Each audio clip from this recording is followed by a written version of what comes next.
धनबाद के तोपचांची स्थित सामुदायिक स्वास्थ्य केंद्र में एक्सपायरी दवाइयों का मामला सामने आने के बाद स्वास्थ्य विभाग की कार्य प्रणाली पर गंभीर सवाल खड़े हो गए हैं। हाल में ही डीएमएफटी की टीम की ओर से किए गए निरीक्षण के दौरान अस्पताल के स्टोर और दवा प्रबंधन व्यवस्था में कई गंभीर अनियमितताएं उजागर हुई है। जांच के दौरान एक्सपायरी दवाइयां बरामद की गई है, जिसे टीम ने गंभीर लापरवाही माना है।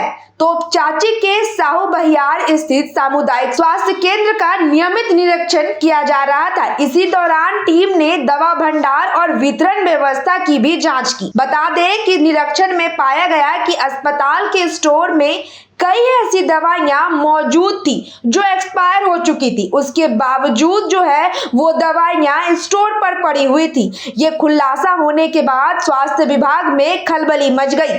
जांच रिपोर्ट में सामने आया कि अस्पताल के स्टोर प्रबंधन से जुड़े अधिकारी और कर्मचारी की भूमिका पर भी सवाल उठ गए हैं। Store incharge, dental medical officer और फार्मेसी इंचार्ज और जीएनएम को इस लापरवाही के लिए जिम्मेदार माना जा रहा है। इसके बाद उप विकास आयुक्त के निर्देश पर संबंधित कर्मियों के खिलाफ कार्रवाई भी शुरू की गई है। सीएससी के प्रभारी चिकित्सा पदाधिकारी डॉक्टर श्वेता गुंजन ने dental medical officer doctor Rajshekhar Bhattacharya और स्टोर इंचार्ज, जिनका नाम शेखर सुमन है, जीएनएम सोना मुनि अड्डी, इसके साथ ही फार्मेसी इंचार्ज मोहम्मद तनवीर आलम को शोकॉज नोटिस जारी कर दिया गया है। नोटिस के माध्यम से सभी से यह स्पष्ट करने को कहा गया है कि उनकी कार्य क्षेत्र में ये गंभीर चूक कैसे हो गई। इधर मामले की जानकारी मिलते ही सिविल सर्जन, मुख्य चिकित्सा पदाधिकारी, उप विकास आयुक्त को भी भेज दी गई है।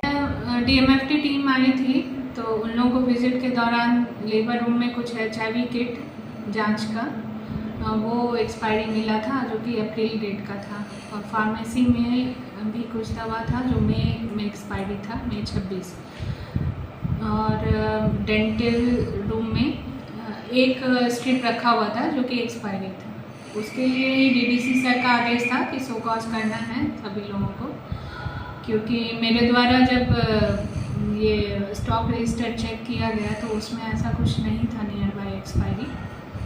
तो उनके ही आदेश के पर हम लोग यहाँ से शो कॉज किए हैं। चारों जो लोग देख रहे हैं अपने अपने डिपार्टमेंट का, जैसे लेबर रूम इंचार्ज को दिए थे, डेंटिस्ट को दिए थे, और स्टोर कीपर को, और फार्मेसी इंचार्ज को। इस मामले में टुंडी विधायक प्रतिनिधि जगदीश चौधरी ने अस्पताल की कार्यशैली पर सवाल उठाते हुए कहा कि स्वास्थ्य केंद्र में लंबे समय से लापरवाही की शिकायतें मिल रही थी, लेकिन कोई कार्रवाई नहीं की जा रही थी। उन्होंने ये भी आरोप लगाया कि कई कर्मचारी सालों से एक ही स्थान पर काम कर रहे हैं, यानी कि पदस्थापित है, ऐसे में जिससे जवाबदेही की भावना कमजोर पड़ जाती है। और सर्वप्रथम जो डीएफटी फंड का अधिकारी जो आए थे इंक्वायरी करने के लिए, इसको धन्यवाद देते हैं। यहाँ पर जो स्टोर कीपर से है शेखर सुमन, वो करीब 20 साल से ऊपर से है यहाँ, और इस पर कहते को मुकदमा भी चल रहा है। और आने वाले दिन इस पर भ्रष्टाचारी के चरम पर है। पता नहीं इसको क्यों नहीं हटाया जा रहा है। इनका और कार्यक्रम है, 2-2 बार 55,000 रुपया करके आया। वो पैसा कहाँ खर्चा किया गया इसका अभी तक मालूम नहीं है। ये ईद के लेके मैंने छोड़ा है, हम डीसी साहब के जाएंगे और लेटर लिख के देंगे।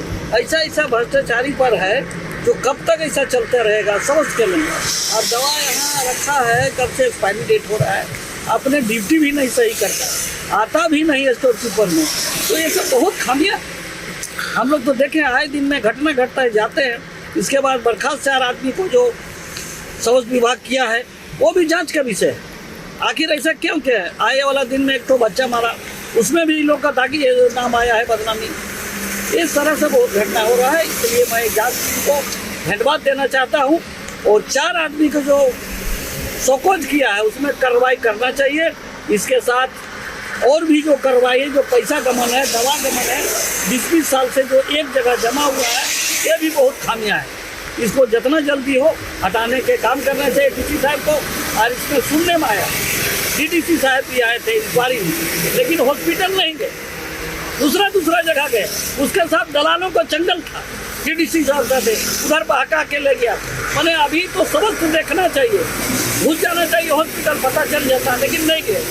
हमको पता चला कहाँ गए, लेकिन ऐसा कोई बुनियादी काम में नहीं गए, वो इशारे पर गए किसी का। लेकिन सच्चाई जांच होना चाहिए, इसके लिए माननीय डीसी साहब और डीडीसी से भी हम मिलेंगे।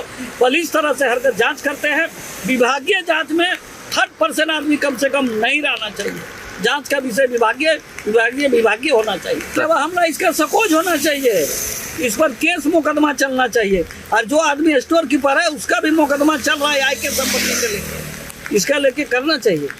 उन्होंने ये भी कहा कि इस पूरे मामले को जिला प्रशासन के समक्ष उठाया जाएगा और दोषियों के खिलाफ सख्त कार्रवाई की मांग की जाएगी। उनके अनुसार यदि समय रहते निगरानी व्यवस्था मजबूत की जाती तो ऐसी स्थिति उत्पन्न ही नहीं होती। फिलहाल चारों स्वास्थ्य कर्मियों से स्पष्टीकरण मांगा गया है और जांच की प्रक्रिया तेज कर दी गई है।